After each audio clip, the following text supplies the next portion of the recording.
Salam, pagi yang mulia, pagi yang indah ini. Sebagai hamba Tuhan, saya mau memberkati kehidupanmu dari rumah Tuhan pada hari ini. Nah, siri yang kedua dalam Always on Fire diambil dari Efesus 5 ayat 15 hingga 21, saudara. Dalam ayat yang ke-18 mencatat, dan janganlah kamu mabuk oleh anggur, karena anggur menimbulkan hawa nafsu, tetapi hendaklah kamu penuh dengan roh.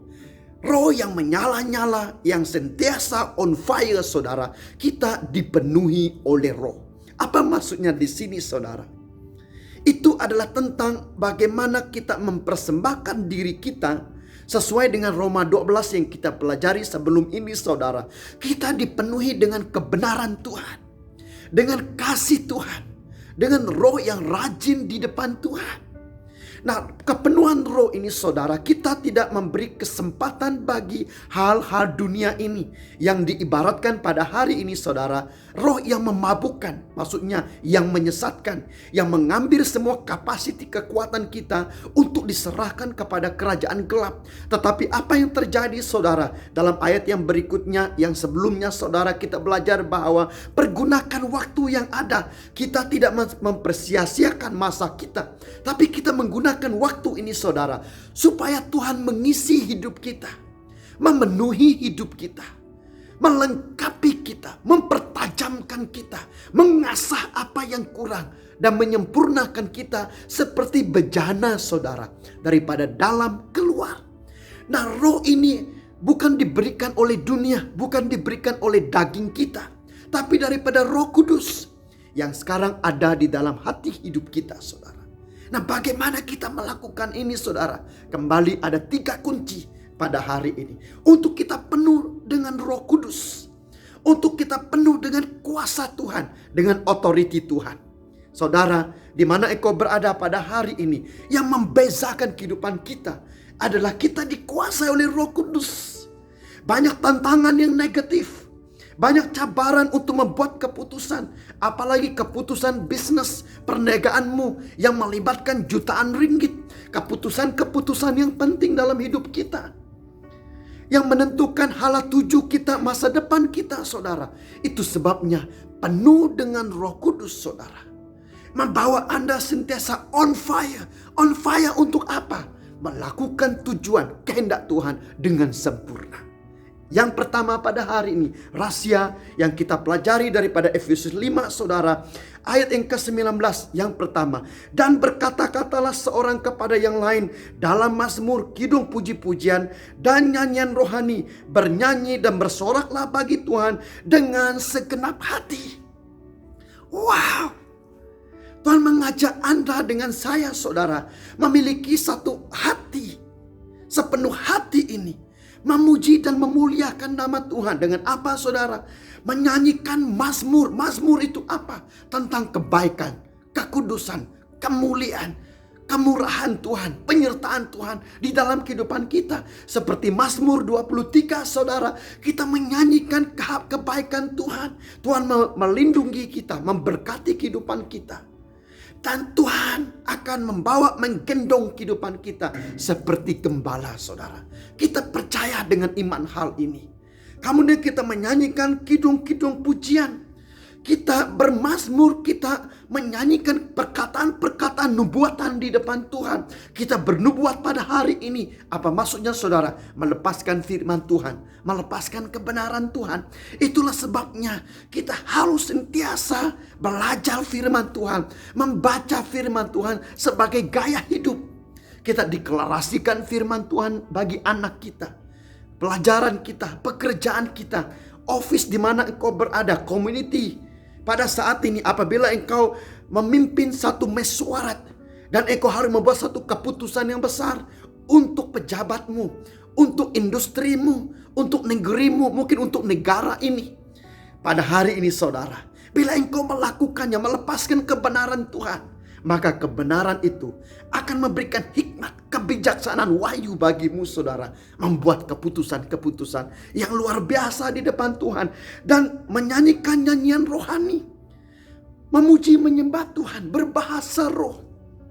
Ungkapan-ungkapan daripada isi hatimu yang paling dalam, saudara. yang lebih besar daripada doa dan pikiran kita.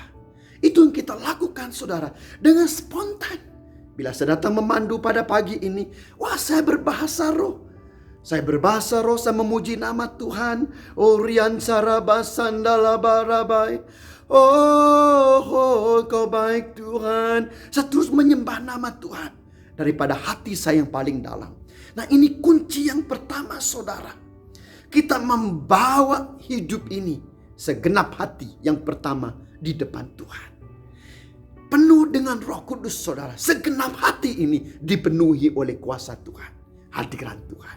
Yang kedua pada hari ini saudara, ayat yang ke-20. Ucaplah syukur senantiasa atas segala sesuatu dalam nama Tuhan kita Yesus Kristus kepada Allah dan Bapa kita. Wow, mengucap syukur. Mengucap syukur itu saudara, itu adalah kalimat surgawi.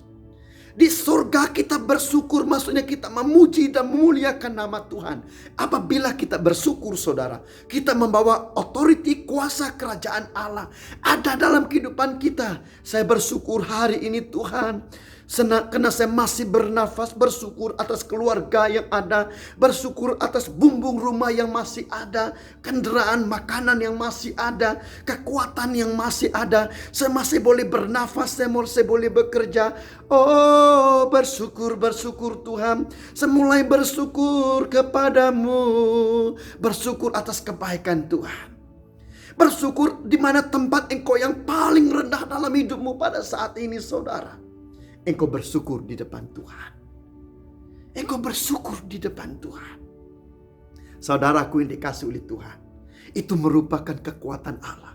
Di tempat titik yang paling rendah, apabila engkau terus bersyukur kepada Tuhan saudara, Tuhan memberitahu kepada Anda pada hari ini, itu adalah kekuatan Tuhan. Kau belajar mengandalkan hidup ini dalam kekuatan Tuhan, dalam tangan Tuhan, dalam kekuatan hikmat kebijaksanaan Tuhan yang paling luar biasa saudara. Apabila engkau bersyukur semasa engkau sakit, semasa pada hari ini makanan yang terakhir di rumah, pada masa hari ini saudara, terakhir engkau bekerja, esok engkau tidak bekerja lagi saudara, tapi engkau bersyukur pada hari ini. Karena semua ini saudara, Tuhan mengajar Anda dengan saya bahwa ada rancangan termulia yang luar biasa akan disediakan oleh Tuhan bagimu. Karena bersyukur itu saudara merupakan korban persembahan, korban bakaran kita di depan Tuhan. Kita serahkan kepada Tuhan semua kehidupan kita sebagai persembahan yang hidup, yang kudus, yang berkenan, yang mulia di depan Tuhan. Yang ketiga ayat yang ke-21. Dan rendahkanlah dirimu seorang kepada yang lain di dalam takut akan Kristus. Kerendahan hati. Karena Tuhan bersemayam di hati yang rendah, di hati yang hancur. Hati yang rendah maksudnya saudara, kita taat. Kita taat kepada kebenaran Tuhan. Kita tunduk atas apa yang Tuhan berikan dalam kehidupan kita. Kita menjalannya dengan setia, langkah demi langkah. Daripada satu perkara kecil kepada perkara yang berikutnya saudara. Karena kerendahan hati, di sanalah Tuhan bekerja. Di sanalah Tuhan bersemayam. Di sanalah Tuhan melakukan kehendaknya yang luar biasa. Di tempat hati yang rendah. Karena Tuhan membenci hati yang ego, hati yang degil saudara. Pada hari ini ada 3 rahasia untuk Anda dengan saya penuh dengan Roh Kudus saudara. Yang pertama, segenap hati memuji dan memuliakan nama Tuhan. Yang kedua saudara, bersyukur atas segalanya, karena itu merupakan persembahan yang hidup di depan Tuhan. Yang ketiga, merendahkan diri di depan Tuhan. Saya memberkati hidupmu pada hari ini, supaya engkau sentiasa on fire di depan Tuhan. Dalam nama Yesus, berkati anak-anakmu Tuhan, dimanapun mereka berada. Engkau berkati pada hari ini. Ada kuasa Tuhan, ada rahmat Tuhan, ada roh yang dahsyat daripada Allah menyertai kehidupan mereka. Di dalam nama Yesus, saya lepaskan berkat ini Tuhan. Pada saat ini, terimalah on fire daripada Tuhan pada hari ini. Dalam nama Yesus, semua kita yang percaya mengatakan amin.